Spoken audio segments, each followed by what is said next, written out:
Nobody believed that city would fall. Tyre wasn't an ordinary city. It was a fortress built on an island, almost a kilometer away from the mainland. Massive walls, rising like skyscrapers, surrounded it completely. The people inside trusted something that seemed absolute.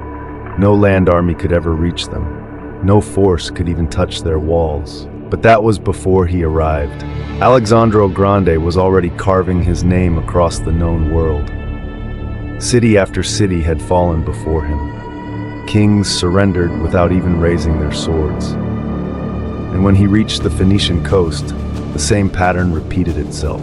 Almost, Tyre refused. The city leaders made a dangerous mistake. They offered submission, but with conditions. They said they would accept Alexander as an ally, but he would not be allowed to enter their island city.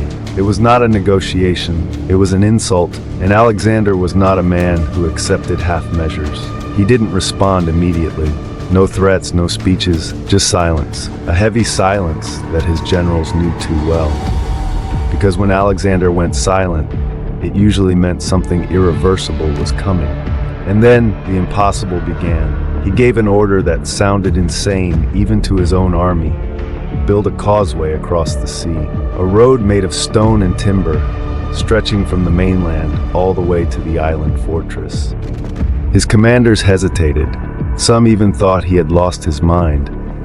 But no one dared question him directly. And so they began. Hundreds of men dragged rocks into the water. Day after day, they built into the sea itself. And day after day, the waves destroyed everything they had built. The ocean erased their progress like it never existed. It was like fighting something alive. From the walls of Tyre, the defenders watched it all unfold. And they laughed. They mocked the soldiers. They shouted insults. They threw debris down into the sea. To them, this wasn't a siege. It was entertainment. A king trying to conquer the impossible and failing in real time. But Alexander did not stop. Days turned into weeks. Weeks turned into months. And slowly something began to change. The army stopped seeing it as construction. It became obsession. Every stone placed in the water became a challenge thrown at the ocean itself. A declaration that nothing would be allowed to stand in their way. And then came the first moment where fear entered Tyre. The causeway was getting close. Close enough that the defenders realized something terrifying. They were no longer untouchable. The sea, their greatest protection, was being taken away from them. That's when Tyre struck back. They launched burning ships toward the construction. Fire spread across the wooden structures. The sea turned into a field of flames. Smoke covered the sky.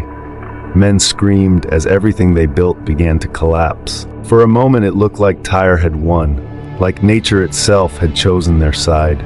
But Alexander didn't retreat. He didn't hesitate.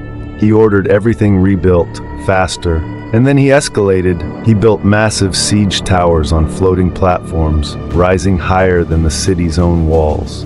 Now the battlefield was no longer the sea, it was the sky above it. When those towers finally reached the walls, archers from above rained death down into the city. For the first time, Tyre was being attacked inside its own supposed safety.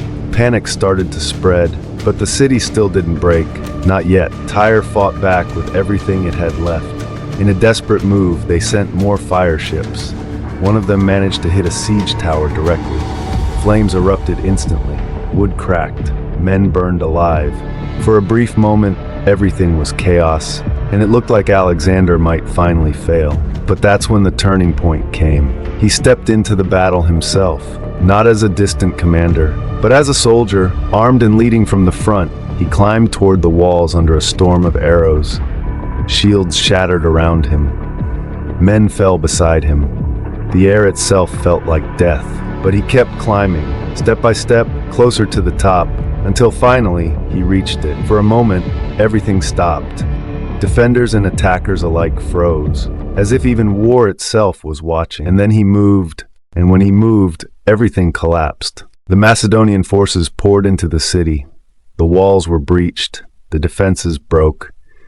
What followed was not just a battle, it was the fall of a fortress that believed it was untouchable. Street by street, Tyre was overwhelmed.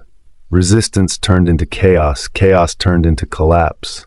The city that once mocked an emperor of conquest was now burning under his feet. When it was over, Tyre was no longer a fortress. It was ruins, and Alexander stood among the remains, sending a message that didn't need words. No wall is absolute, no distance is safe, and no city, no matter how powerful, is beyond reach when someone refuses to give up.